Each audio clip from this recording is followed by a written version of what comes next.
Este webinar se titula La cadena de custodia en la investigación criminal, ¿vale?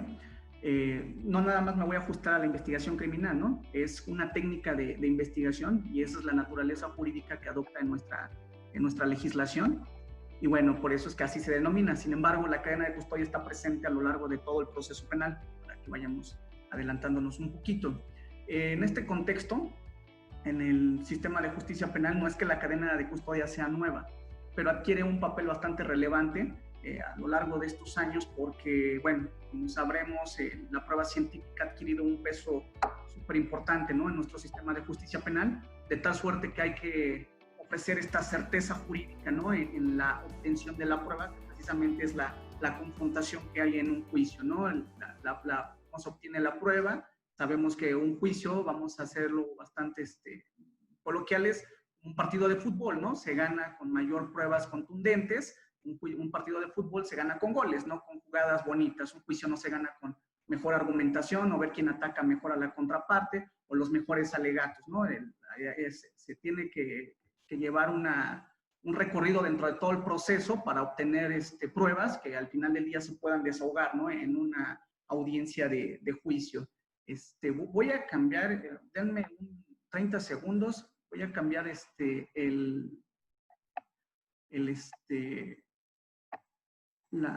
la postura porque veo que se ve muy oscuro. Déjenme encender la luz, denme 30 segundos.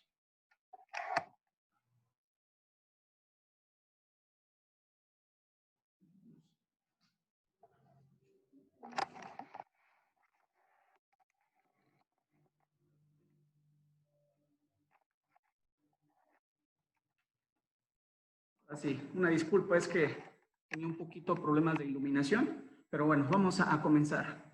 ¿Qué es lo que vamos a ver en este webinar? Bueno, a mí me gusta siempre darles un panorama de lo que vamos a revisar a lo largo de esta hora, y eso es la primera diapositiva. Primero vamos a hablar sobre el concepto, ¿no?, los fines que persigue la cadena de custodia y ubicarnos procesalmente dónde se encuentra este proceso de cadena de custodia. Vamos a hablar también del fundamento que origina, ¿no?, el que se desarrollen los protocolos incluso, ¿no?, o donde nace la obligación de la cadena de custodia en sí. Los eslabones, si nos da tiempo hablaremos un poquito de responsabilidades, ¿no?, que es un tema también bastante delicado, ¿no?, cuando algunos servidores públicos, ¿no?, de repente llegan a extraviar indicios o se llega a contaminar, ¿no?, algún indicio. Y bueno, el registro de cadena de custodia para eso sirve, ¿no?, para tener control de las personas que tienen intervención o tienen manejo de estos indicios, y así se puedan, determinar las responsabilidades, ya sean administrativas, ¿no?, o en materia penal en su caso, ¿no?, en caso de que se esté cometiendo algún delito en contra de la administración de justicia. Bueno, sin mayor preámbulo vamos a hablar del concepto. El concepto ha sido acuñado a lo largo de varios años y ahora ya hay una definición como tal, ¿no? Y la definición no vamos a buscar en otro lado, está en nuestra normatividad y es el Código Nacional de Procedimientos Penales. El artículo 227 del Código Nacional de Procedimientos Penales precisamente nos establece esta definición. Nos dice, yo lo divido en 4 elementos este concepto, ¿no? ¿Qué es la cadena de custodia? Bueno, comienza diciendo que es un sistema de control y registro, ¿vale? Desde ahí ya nos está diciendo hasta para qué sirve, para tener control y registro, ¿no? ¿De qué vamos a tener control y registro? Bueno, el siguiente elemento de nuestro concepto nos establece, se va a aplicar al indicio, evidencia, objeto, instrumento o producto del hecho delictivo, ¿vale? Toda la evidencia recabada a lo largo de la etapa de investigación es a la que se le va a dar control y registro, ¿va? ¿A partir de cuándo? Bueno, aquí dice, desde su localización, descubrimiento o aportación en el lugar de los hechos o hallazgos. Bastante, tajante en dividir, ¿no? El tema de localización no es lo mismo que aportarlo, ¿no? Cuando alguna de las partes aporta de manera voluntaria algún objeto, ¿no?, algún indicio, bueno, ahí tenemos mayor certeza, ¿no?, de dónde se recabó, y ahí viene la diferencia técnica entre varios términos, ¿no?, como la diferencia entre muestra e indicio, ¿no?, y nos metemos a temas bastante técnicos, pero aquí de manera genérica te está estableciendo, ¿no?, indicio, evidencia, objeto, instrumento o producto del hecho delictivo. Pero bueno, cuando dicen indicio, pues sabemos que se van a referir a las muestras, a los vestigios, a las huellas dactilares, ¿no? Ya viene contemplado dentro de este concepto. Dice desde su localización, descubrimiento o aportación en el lugar de hechos o del hallazgo. Y aquí también en este concepto separa, ¿no? En dos lugares, uno de hechos y otro de hallazgo, ¿no? El lugar de hechos donde se comete la conducta delictiva, pero no siempre es el mismo lugar donde se hallan diferentes indicios, ¿no? Pensemos en una persona, en un cadáver, ¿no? Que aparece colgado de un puente o en un río, ese sería nuestro lugar de hallazgo, sitio de hallazgo, pero a lo mejor el lugar de los hechos ahí no ocurrió, ¿no? Tal vez el lugar de hechos fue totalmente distinto. Bueno, aquí te está estableciendo, no importa el lugar, ya está aquí contemplado, ¿no? No importa si es lugar abierto, si es lugar cerrado, para eso van a existir los protocolos para saber cómo se va a tratar o procesar esta evidencia, ¿no? ¿Hasta cuándo? ¿Hasta cuándo va a terminar la cadena de custodia? Bueno, acá establece que hasta que la autoridad competente ordene su conclusión, ¿no? ¿Quién es la autoridad competente? Bueno, dependiendo, ¿no? En qué fase del proceso penal nos encontramos. A lo mejor ni siquiera llegó el tema al juez de control. El Ministerio Público tal vez ordene la conclusión, si es que a lo mejor determina que no hay elementos suficientes para formular imputación a una persona. Tal vez desde la etapa de investigación inicial ya se concluya. No hay una etapa procesal en la que esté definido que se va a terminar la cadena de custodia.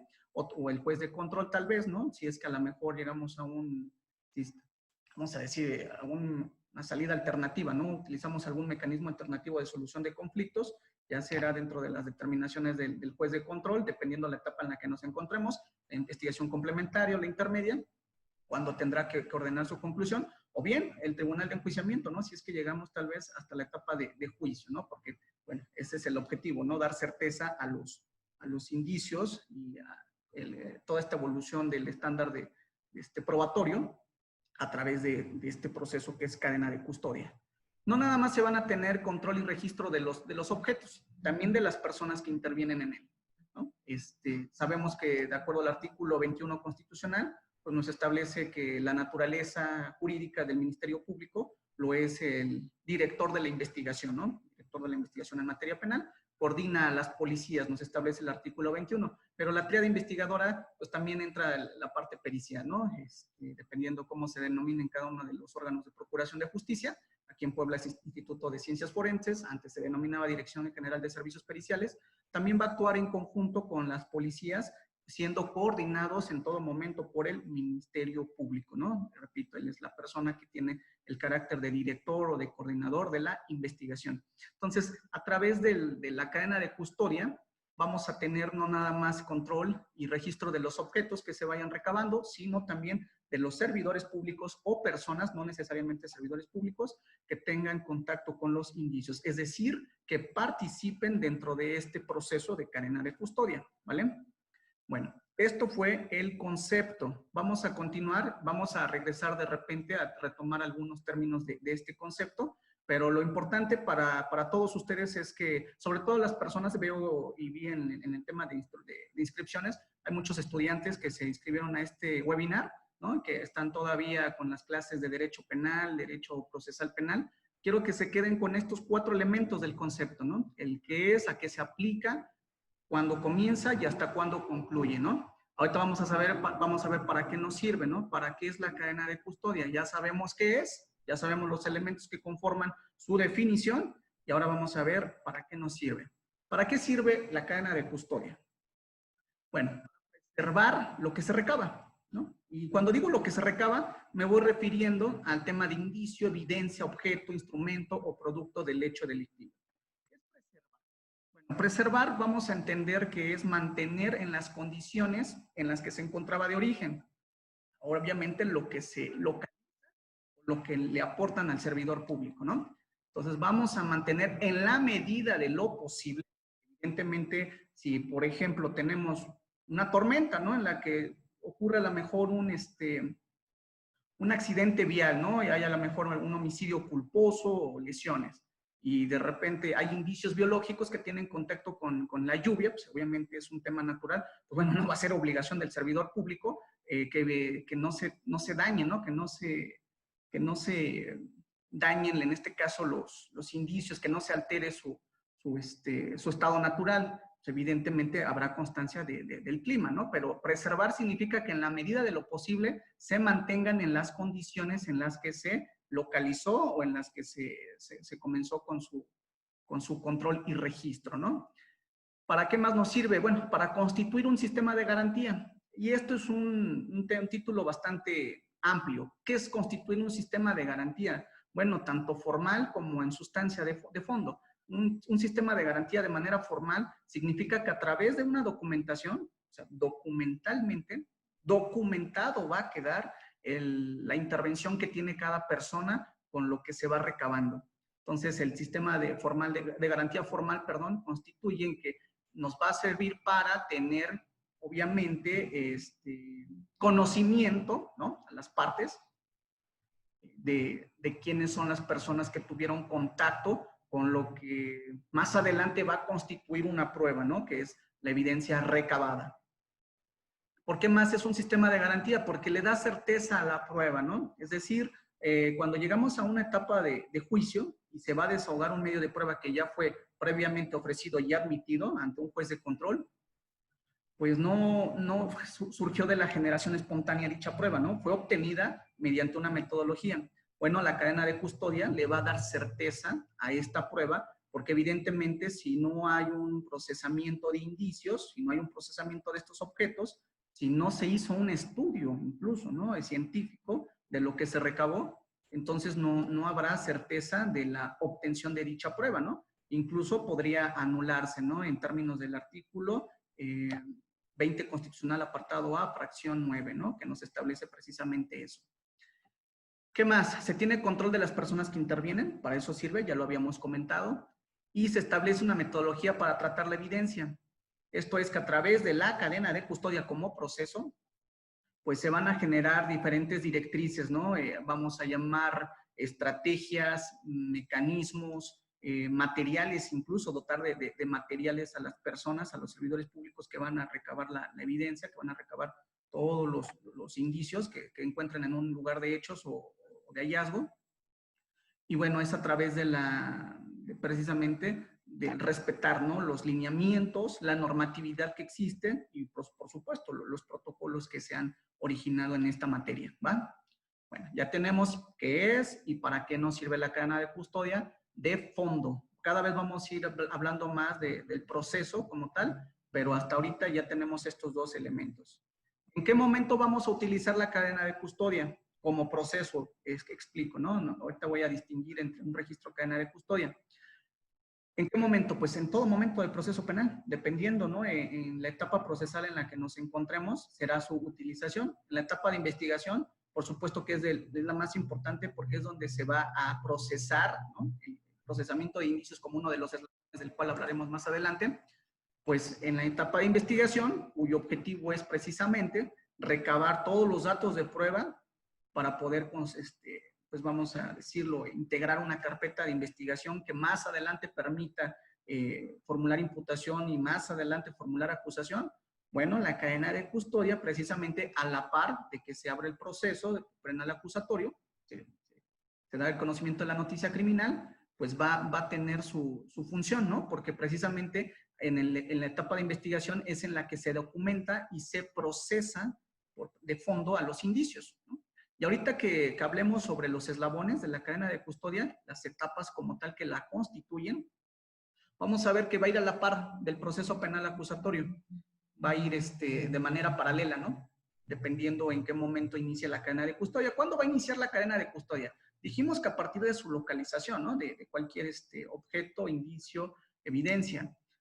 No necesariamente tiene que ser con el conocimiento de la noticia criminal. Tal vez no haya prueba material, ¿no? Tal vez la prueba es testimonial, es documental, e incluso de algunos documentos hay servidores públicos que elaboran su registro de cadena de custodia cuando es una de las partes la que lo recaba, ¿no? No hablemos de un delito de homicidio, hablemos de un delito patrimonial, por ejemplo, de aquellos cometidos sin violencia. Pensemos en un fraude, en un abuso de confianza, y evidentemente tal vez se tenga que hacer estudio pericial, ¿no? Del documento. Pero si ustedes vieron, en nuestro concepto del 227 no estableció documentos, ¿verdad? Pero estableció indicios. Tal vez el documento constituya un indicio. Y ahí es lo importante. Ahorita vamos a hablar de la diferencia entre estos conceptos. Lo importante es que sepamos en qué momento se utiliza. En la etapa intermedia, ¿cómo se va a utilizar? Ah, bueno, pues porque cuando en la etapa intermedia, ya habíamos hablado de este tema en webinars pasados, que uno de los objetos es precisamente, o el objeto de la etapa intermedia es la depuración, ¿no? De los hechos que van a ser materia de juicio y el ofrecimiento de los medios de prueba, precisamente, que van a entrar al estudio, ¿no? Del debate en la exclusión de la prueba. Pues evidentemente si ofreces una prueba material, ¿no? Pensemos un arma de fuego, pues le tiene que acompañar su registro de cadena de custodia. ¿Y qué es el registro de cadena de custodia? Bueno, es el documento precisamente en el cual se va a tener control de quién lo localizó, por qué manos pasó, a quién se le trasladó, quién hizo estudio, quién lo regresó, ¿no? Para eso sirve el registro de cadena de custodia y las fechas y las observaciones, ¿no? Porque si de repente el siguiente servidor público que tiene contacto con el mismo objeto se percata de que hay alguna manipulación o alteración, tal vez al etiquetado, tal vez en el embalaje, tal vez le cambiaron incluso hasta el propio objeto material, ¿no? Podemos hablar, por ejemplo, de un control remoto, ¿no? Que en un primer momento a lo mejor era un control remoto marca Panasonic de características de 30 centímetros, 40 centímetros aproximadamente de largo, color negro, y de repente ya es con las mismas características físicas, pero ahora ya no es un Panasonic, es un Sony, ¿no? Un Sony. Entonces ya hubo un cambio, ¿no? Hubo una alteración en los inicios de la cadena de custodia, y ahí es cuando hablamos que se rompió la cadena de custodia. ¿Por qué? Porque ya no es el mismo objeto, porque ya hubo una alteración, porque ya hubo una manipulación, ¿no? Hay muchos abogados que de repente he escuchado y piensan que la cadena de custodia se rompe en la etapa de juicio cuando abren el embalaje, ¿no? Para poder hacer alguna técnica ahí de incorporación de prueba material. No, no es cierto. No se rompe la cadena de custodia hasta que llegas a juicio y abres la bolsita Ziploc en la que viene resguardado. Porque si fuera así, pues entonces en todo momento se rompió, ¿no? Porque si hubo un traslado y hubo un estudio científico, pues el perito que trabajó con dicho indicio, pues debió también hacer lo mismo, ¿no? Obviamente con el debido cuidado. Obviamente si hubo un estudio pericial y al que fue sometido, evidentemente tuvo, y por lógica, tuvo que haber sido sacado de su empaque o de su embalaje. Sin embargo, la cadena de custodia se va a romper precisamente cuando no tenemos el principio de mismidad, ¿no? Cuando ya fue alterado, cuando ya no cumplimos con este objetivo de la preservación del indicio, ¿no? De mantenerlo en las mismas condiciones. Y entonces, si se rompió, evidentemente vamos a tener el acceso, ¿no? A saber quién fue la persona responsable, porque dijimos que todo va quedando documentado, ¿no? Por eso es cadena de custodia, pues vienen en eslabones y estos no se pueden, obviamente, separar, ¿no? Para que exista una cadena depende de la unión entre un eslabón y otro. Igual aquí están amarrados, ¿no? Y en el juicio, pues en el juicio precisamente, cuando vamos a desahogar los medios de prueba y vamos a desahogar una prueba material, precisamente se tiene que acompañar del registro de cadena de custodia, porque nuestro testigo idóneo, que es a través del cual vamos a desahogar dicha prueba material, pues tuvo que tener una intervención dentro del mismo proceso de cadena de custodia, porque si no, no sería testigo idóneo, sino cómo va a reconocer el objeto, ¿no?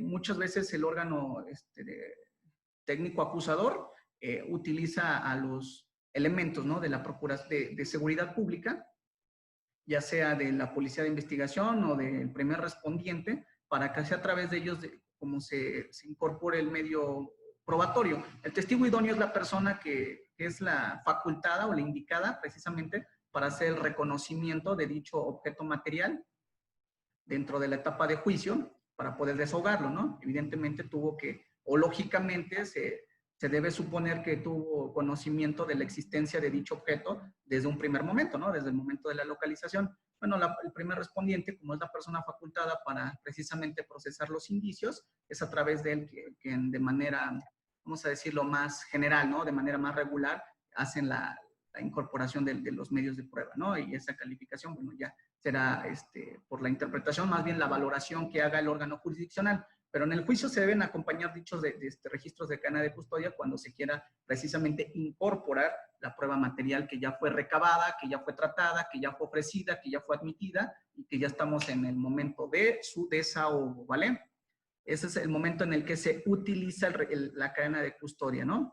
Y por eso les decía que a pesar de que se llama en la investigación criminal, no nada más nos vamos a sujetar procesalmente a esta etapa, ¿no?, de la investigación, porque pues evidentemente la cadena de custodia va acompañando a lo largo del proceso a todo el arsenal probatorio material que se va recabando, ¿vale? Bueno, vamos a pasar a la siguiente diapositiva. Dice una pregunta, ¿en qué momento se termina la cadena de custodia? Pues de acuerdo al concepto, mi estimada Lupita, vimos que la cadena de custodia va a concluir hasta que la autoridad competente ordene su conclusión y va a depender de cada caso, ¿no? Dependiendo hasta dónde lleguemos. Si llegamos hasta juicio, pues evidentemente hasta después de que se desahoguen los medios de prueba, es como la autoridad ya tendrá que ordenar la conclusión de dicha cadena de custodia, ¿no? Porque precisamente estuvieron en custodia de dichos objetos, ¿no? Y ya sea que sean devueltos, ¿no?, los objetos que fueron aportados, o sean destruidos, ¿no?, los indicios que fueron recabados, ¿vale? Vamos a continuar. Ay, ay. Fundamento. ¿Cuál es el fundamento de la existencia de la cadena de custodia? Ojo, no hemos entrado todavía en materia de fondo de cuáles son las etapas. Estamos hablando primero del concepto, para qué nos sirve, en qué momento procesalmente hablando se encuentra la cadena de custodia, y ahorita estamos hablando del fundamento. Bueno, el fundamento constitucional está en el artículo 20, apartado A, fracción 9, que te establece que aquella prueba obtenida con violación a derechos fundamentales será nula, ¿no? Esto quiere decir que si aquella evidencia recabada no se llevó a cabo de forma adecuada, sino con violación de derechos humanos, pues no va a tener valor probatorio alguno. Una interpretación a contrario sensu, quiere decir que entonces va a ser prueba admitida aquella que haya sido obtenida respetando derechos fundamentales, ¿no? En este caso, el debido proceso. Y dentro del debido proceso, evidentemente, vamos a encontrar pues toda esta normatividad que debemos de seguir y dar cumplimiento cabal, ya sea que seamos servidores públicos, operadores del sistema de justicia penal, o incluso también, ¿no?, como particulares, porque a lo mejor yo como testigo participé del registro de cadena de custodia, ¿no? Porque a lo mejor el primer respondiente a la hora de llenar su registro me hizo firmar a mí como testigo porque yo localicé el objeto, o tal vez yo testigo, yo ofendido, parte o víctima, le aporté, ¿no?, físicamente el objeto material, entonces pues tendré que haber participado de esta situación. El artículo 21 constitucional también establece precisamente parte del fundamento, ¿no?, cuando te establece que es repito, la autoridad, el órgano ministerial, ¿no?, el Ministerio Público, el que coordine a las policías precisamente como parte del director de la investigación, ¿no? Y bueno, otro fundamento, más bien en la legislación secundaria, lo encontramos en el Código Nacional de Procedimientos Penales y en la Ley General en la Ley General del Sistema Nacional de Seguridad Pública. ¿En qué artículos? Bueno, en el Código Nacional, ya lo había establecido al principio de la ponencia, dijimos en el artículo 227, pero también el artículo 228. ¿Qué nos establecen esos artículos? Bueno, ya habíamos contemplado, ¿no? Primero el concepto.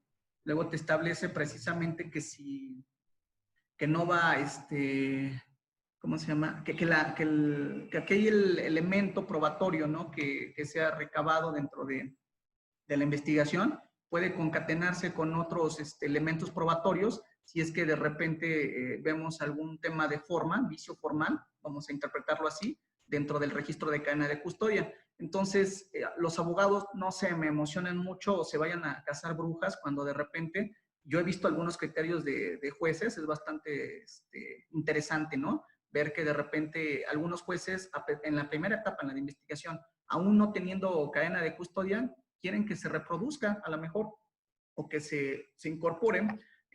Voy a ser más específico, en la audiencia de vinculación a proceso, cuando la defensa está desahogando medios de prueba, ¿no? Entonces dices, entonces no sirve de nada. No, claro que sí sirve. Precisamente es un estándar mínimo de convicción, ¿no?, el que tenemos en la vinculación a proceso, es a nivel de probabilidad. No serviría tal vez ese elemento probatorio si es que estuviéramos en la audiencia de juicio, porque entonces no pudo haber sido admitido dentro de la etapa intermedia, ¿no? Entonces el Código Nacional, en el artículo 227, 228, el artículo, incluso el 131, podríamos decir, dentro de las facultades de la policía, de la policía como uno de los sujetos procesales, y sobre todo el artículo 11 transitorio, 11º transitorio, que establece precisamente la adecuación de la norma. En este artículo transitorio del Código Nacional de Procedimientos Penales, se está estableciendo que las autoridades que son competentes deben adecuar su normatividad precisamente, y aquí te está diciendo la elaboración de protocolos y la dotación de equipo necesario precisamente para poder realizar estas funciones, ¿no?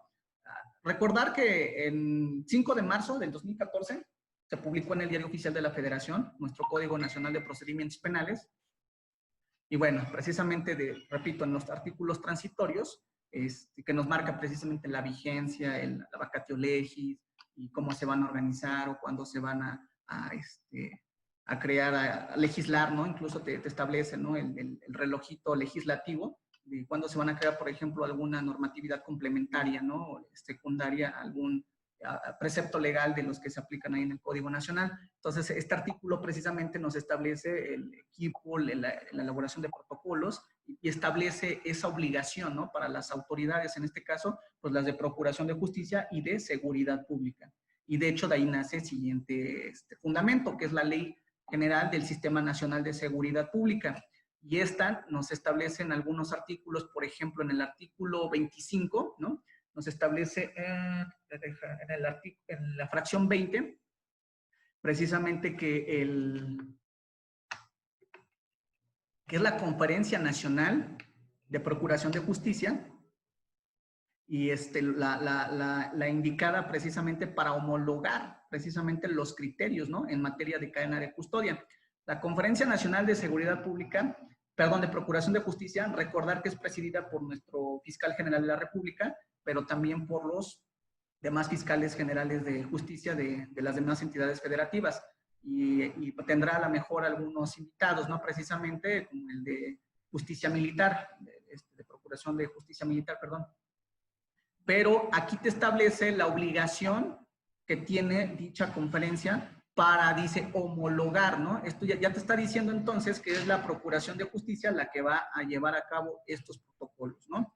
Y en la misma, esto es de Procuración de Justicia, y en el mismo artículo, en la misma Ley General del Sistema Nacional de Seguridad Pública, en el artículo 40, dentro de las obligaciones precisamente de los integrantes de seguridad pública, precisamente es esta, ¿no? La obligación precisamente de respetar y obedecer todos los lineamientos en materia de cadena de custodia para la preservación precisamente de los indicios. Y bueno, ambas conferencias, la de Procuración de Justicia y la de Seguridad Pública, se reúnen para elaborar el siguiente fundamento, que es la Guía Nacional de Cadena de Custodia, en materia de cadena de custodia. Esta Guía Nacional se crea precisamente con el fin de dar cumplimiento al artículo 11º transitorio del Código Nacional de Procedimientos Penales, que es la de la instrumentación y adecuación de la norma, ¿no? Y creación de protocolos. Y esta guía nacional me encanta porque, bueno, no sé si se queda corta, tal vez, ¿no? Me gustaría que fuera más específica, sobre todo en el tema del procesamiento de indicios biológicos y no biológicos, pero al menos ya te hace una homologación de los criterios que andaban por ahí sueltos, ¿no? Yo recuerdo que hace años había muchos mitos, ¿no? Sobre cadena de custodia y cuál protocolo tendríamos que seguir y quién era el facultado para la elaboración de protocolos, ¿no? Y los protocolos no se elaboran nomás así como de la noche a la mañana, ¿no? Porque fulanito se le ocurrió que puede elaborar un protocolo siendo servidor público. Y ya vimos ahorita que la Ley General, perdón, del Sistema Nacional de Seguridad Pública te va estableciendo, ¿no? Que es la Conferencia Nacional de Procuración de Justicia, quien tiene esta delegación o esta facultad. Pero en la Guía Nacional se recoge lo que ya existía. ¿Qué existía? Bueno, en el 2015, en febrero, todavía estando Murillo Caram como fiscal general de la República, como procurador general de la República en ese entonces, precisamente se publica en el Diario Oficial de la Federación el acuerdo A009 diagonal 2015, que era un protocolo de actuación en materia de cadena de custodia. Y se sujetaba a su vez, recogía muchos elementos de otro protocolo que se llamaba A002 diagonal 2010, ¿no? Igual publicado en el Diario Oficial de la Federación en febrero, pero de 2010. Ambos de la Procuraduría General de la República, todavía llamada Procuraduría General de la República. Y aquí te establecía, ya era muy futurista el del 2010, precisamente, con miras al tema del sistema de justicia penal, aunque llevábamos 2 años, casi 2 años, ¿no? De la vacatio legis que nos habían dado nuestros legisladores en junio de 2008 para el sistema de justicia penal, pero era futurista porque ya prevía, ¿no? Algunas etapas y de la cadena de custodia, como la preservación del lugar de los hechos, el procesamiento de indicios, el traslado, incluso hasta el propio resguardo, la elaboración de dictámenes, ¿no? O de estudios periciales. Pero bueno, ¿qué otro protocolo también tiene que ver se relaciona con la cadena de custodia? Pues el Protocolo Nacional de Primer Respondiente, ¿no? Porque precisamente es la que le da las facultades a los integrantes de seguridad pública, precisamente, cuando llegan a la escena del crimen, ¿no? Para preservar el lugar de los hechos, para llevar a cabo actos de investigación, ¿no? Y todo el cúmulo de actos de investigación que integran, perdón, en lo que es la etapa de investigación inicial, ¿no? Desde que se da a conocer la noticia criminal. Entonces, la cadena de custodia es un mundo, ¿no? Un mundo tremendo porque tenemos que tener conocimiento de muchas normas, ya vimos nada más aquí para muestra un botón, ¿no? Pero sobre todo tener mucho cuidado en lo que es la guía nacional, precisamente de la cadena de custodia, porque si recoge los protocolos que existían antes, hay que tenerle bastante, vamos a decirle, seguimiento, porque pues ahí puede resultar el éxito, ¿no? O no de una teoría del caso, ¿no? Dependiendo de en qué parte estás, ¿no? Del lado de la Procuración de Justicia o asesor jurídico, integrando lo que es la parte acusadora, o del lado de la defensa, ¿no? Cuidando precisamente que no haya ninguna violación a alguno de estos protocolos si es que hay evidencia material o prueba material que se recabe a lo largo del proceso, ¿vale? Bien, vamos a continuar. Ahí. Evolución del estándar probatorio. Bien, esta diapositiva la puse un día cuando estaba dando teoría del interrogatorio y ponía la evolución, ¿no? De dato de prueba a medio de prueba y prueba. Aquí lo pongo para hacer una diferencia entre lo que es indicio, lo que es evidencia y lo que es prueba. Si bien es cierto, la guía nacional te establece al indicio como un término, vamos a decirlo así, genérico, ¿no? Que te envuelve diferentes conceptos que no han sido acuñados todavía, al menos no normativamente. Me queda claro que la criminalística nos da una cátedra, ¿no? Esta ciencia precisamente, de la diferencia entre uno y otro término. Pero precisamente los abogados, sí los que somos penalistas, debemos conocer precisamente un poquito, ¿no? de criminalística y sobre todo saber diferenciar entre uno y otro concepto, para ser más técnicos, ¿no?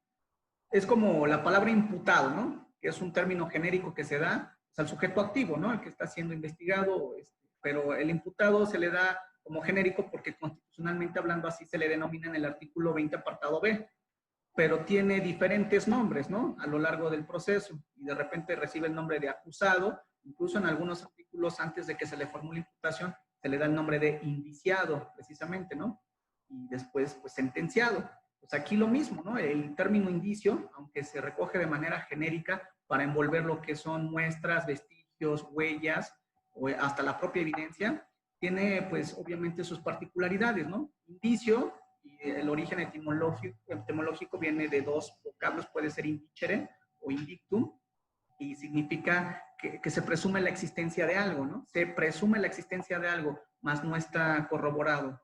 Pero la criminalística nos establece que es todo material significativo que tiene relación con la comisión de un delito, ¿no?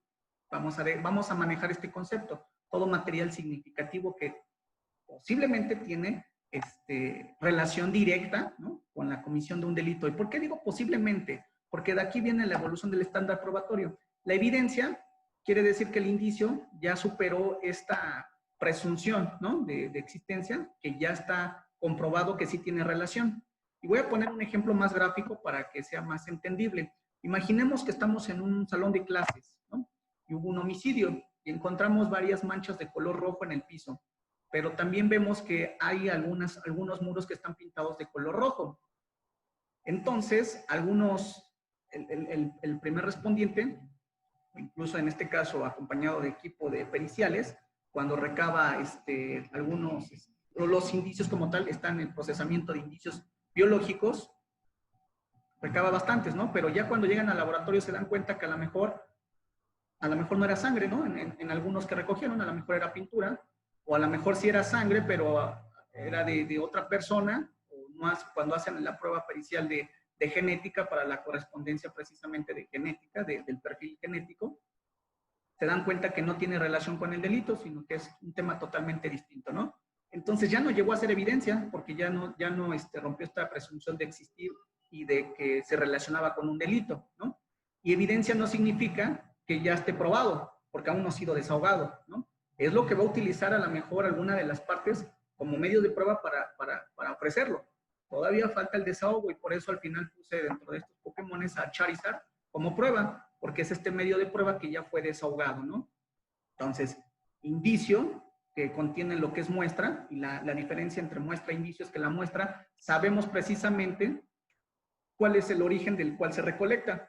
Cuando ustedes van al hospital y les recaban una muestra de sangre, pues el que la está recabando precisamente etiqueta que corresponde a ustedes, pero si esta parte o estas gotas de sangre las encontraran en el piso, no sabrían a quién corresponde, entonces no podemos decir que es una muestra, porque no es una parte parcial que corresponde a un todo. Porque vestigio, por ejemplo, podríamos decir partes no completadas, ¿no? Posiblemente de una huella dactilar, y bueno, objeto material pues ya más definido, podría ser incluso un celular, ¿no? Y dentro del celular puede existir otro indicio, como una huella dactilar, ¿no? Y entonces tendrían que hacerse diferentes estudios periciales. Ahora, ¿por qué voy a todo esto? Porque la cadena de custodia para eso nos sirve, precisamente para tener control de si va a haber varios estudios periciales, si va a cambiar por varias manos, que tengamos control de todo lo que se está llevando a cabo. Para eso todo se documenta, ¿vale? Todo se documenta y precisamente, ¿en qué? En un registro de cadena de custodia, precisamente, y que después se empatan, ¿no? Incluso tal vez hasta con los informes de la policía, el informe policial homologado o el parte informativo, ¿no? Que rinden los integrantes de los cuerpos de seguridad pública. Y de repente tienen el coco, ¿no? Yo he visto, he asesorado a algunas personas de seguridad pública de cómo hacer el llenado de registro de cadena de custodia. Bueno, hay un registro nacional de cadena de custodia que ya fue homologado precisamente con ciertos, vamos a decirlo, bullets, tapas, ¿no? Y de repente yo veo un registro de cadena de custodia en un proceso y veo otro registro de cadena de custodia en otro proceso y se llenan de repente con algunas diferencias. Hay que tener cuidado de qué es los elementos importantes que debe de contener, que precisamente es la fecha, el lugar, el servidor público, la persona que está interviniendo, su cargo, la firma y revisar si no hay observaciones. Y obviamente la descripción, ¿no? Evidentemente de lo que se está teniendo control y registro, ¿vale? Continuamos. Eslabones de la cadena de custodia. La cadena de custodia se compone, pues, de eslabones, ¿no? Pues es cadenas. Una escalera se compone de peldaños, una cadena se compone de eslabones, y por eso se llama cadena, porque cada uno de estos eslabones, pues están, si se dan cuenta, pues sellados, ¿no? Es decir, están completamente cerrados. No hay una abertura, ¿no? O sea, hay flexibilidad, si se dan cuenta, en una cadena, pero no hay una fisura en la que se puedan separar. Entonces, los eslabones de cadena de custodia son aquellas etapas, ¿no? Que componen precisamente a este sistema de control y registro. Y hay varias subetapas o procesos dentro de cada uno de los eslabones. El más importante, considero yo, porque es con el que se inicia, es el procesamiento de indicios biológicos o no biológicos. Y comienza desde que se llega al lugar de los hechos, se preserva el lugar de los hechos. Incluso el protocolo A002/2010 contemplaba como un eslabón solito en la preservación del lugar de los hechos, ¿no? Precisamente porque se utilizaba una serie de técnicas para realizarlo, ¿no? Dependiendo si el lugar era abierto o era cerrado, ¿no? A lo mejor con el famoso acordonamiento, con el simple bloqueo, ¿no? De los accesos, de la puerta de entrada, de la puerta de salida, el no permitir a las personas ingresar, Ya dependiendo de qué tipo de lugar, si es mixto, bueno, pues emplear diferentes técnicas para preservar el lugar de los hechos. Ya dijimos que preservar es mantener en las mismas condiciones en las que se encuentra el origen, el bloquear, ¿no? Incluso el acceso a las personas, a familiares, ¿no? Que pudieran contaminar la escena. Después, dentro del mismo procesamiento de indicios, vamos a encontrar, pues, el trazo de la ruta, ¿no? De acceso, si vamos a hacer una búsqueda y después recolección de los indicios que vayamos encontrando, pues no vamos a entrar nada más así sin tener una técnica, ¿no? Tenemos que ver dependiendo cómo es el terreno, ¿no? Si a lo mejor hubo estallamiento de vísceras pensando en que hubo un choque, ¿no? Un atropellamiento, bueno, vamos a encontrar indicios en distintas partes y se va a tener que trazar la ruta dependiendo de las técnicas que establezca precisamente en este caso la criminalística, ¿no? Como las escribas, los sectores, los cuadrantes, espiral, ¿no? Dependiendo también las dimensiones.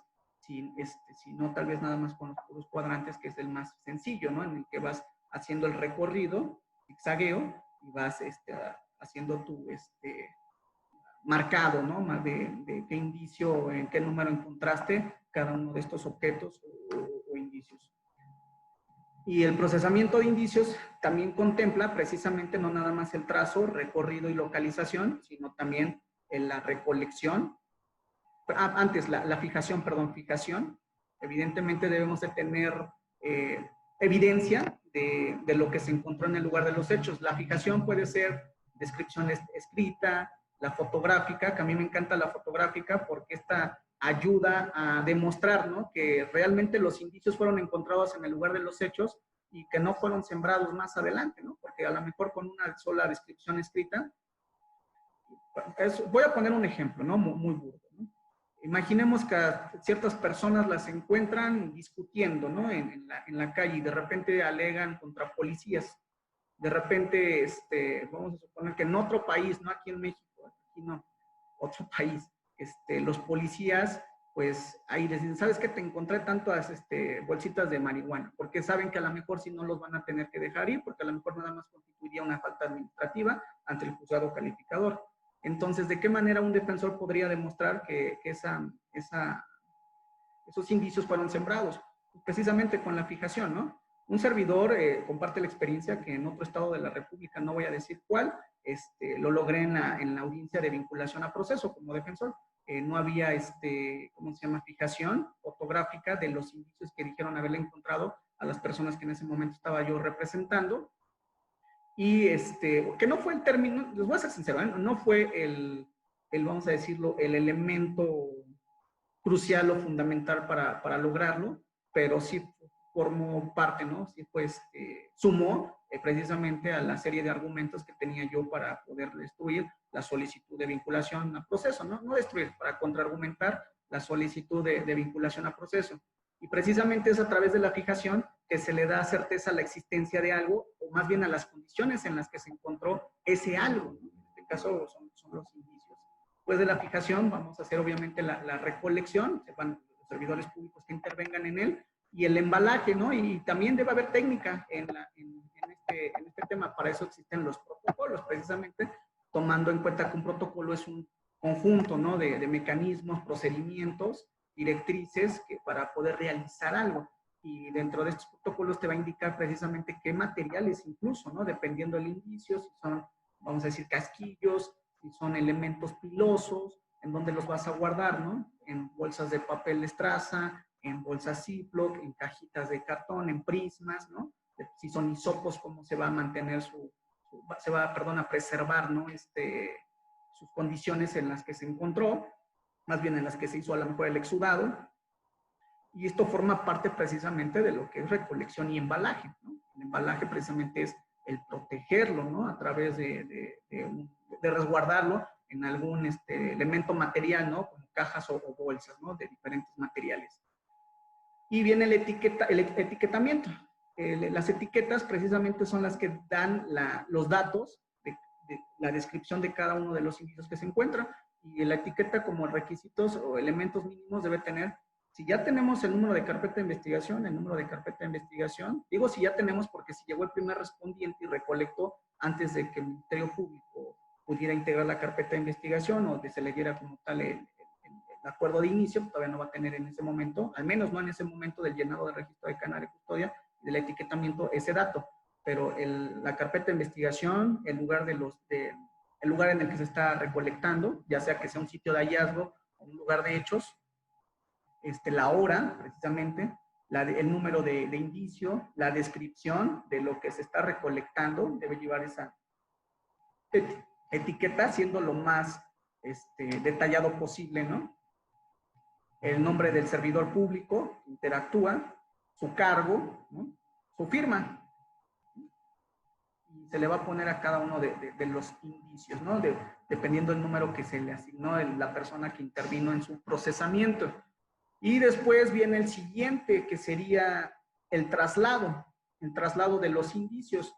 Y aquí también, en ese registro de cadena de custodia, este documento que dijimos en el que vamos a estar describiendo, ¿no? Todo este proceso que vamos llevando, que vamos recorriendo, pues tiene que establecer quién realizó el traslado, a quién se le entregó, igual, nombre, cargo, firma, nombre, cargo, firma, qué es lo que entrega, qué es lo que recibe, y aquí es donde vienen las observaciones, ¿no? De este material, es como una calificación, si quieren verlo así, de lo que se hizo en el procesamiento. ¿Por qué? Porque si hay alguna anomalía, pues el siguiente servidor público tendrá la obligación, ¿no? De escribir en qué condiciones se está recibiendo dicho objeto o dichos indicios, ¿no? He tenido el conocimiento, lamentablemente, digo lamentable porque es muy lamentable, en otros distritos judiciales que hay pérdida, ¿no? De algunos indicios y de repente ya no se sabe, ¿no? Si fue un tema de corrupción, si fue un tema de negligencia o qué fue o fue un robo, ¿no? Tal vez, ¿no? Posiblemente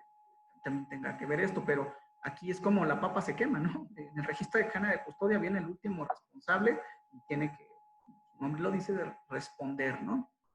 Análisis. La guía de la Guía Nacional de la Cadena de Custodia establece como análisis lo que antes se denominaba como realización de estudios periciales. Aquí ya se hizo la recolección, ya se llevó a un lugar, ¿no? Entonces, ¿a dónde lo va a mandar el Ministerio Público, ¿no? O de quién va a requerir su solicitud de estudio pericial. Si dijimos que el Ministerio Público es el investigador, ¿no? Es el director, es el coordinador de la investigación, a quién se le va a mandar, pues ya dependerá de su teoría del caso y su estrategia. Si dijimos hace ratito, si este celular, por ejemplo, tiene huella dactilar y la impresión de una huella dactilar que se ve a simple vista, y la huella dactilar todavía es de color rojo, ¿no? Se presume a lo mejor la existencia de un indicio biológico como podría ser una mancha hemática, pues ya se dan cuenta que existen diferentes estudios que se van a realizar, como la extracción de la información, ¿no? En el caso del teléfono, como el tema de la huella dactilar, un estudio de dactiloscopía, como tal vez el tema de química forense para determinar si es o no una mancha hemática. Y tercero, la prueba pericial de genética forense, ¿no? Para determinar el perfil genético de la impresión en este caso, en caso de que sea una mancha hemática, a quien correspondía, ¿no? Si a la persona a lo mejor con la que se relaciona el delito o no tiene nada que ver, es un perfil totalmente distinto.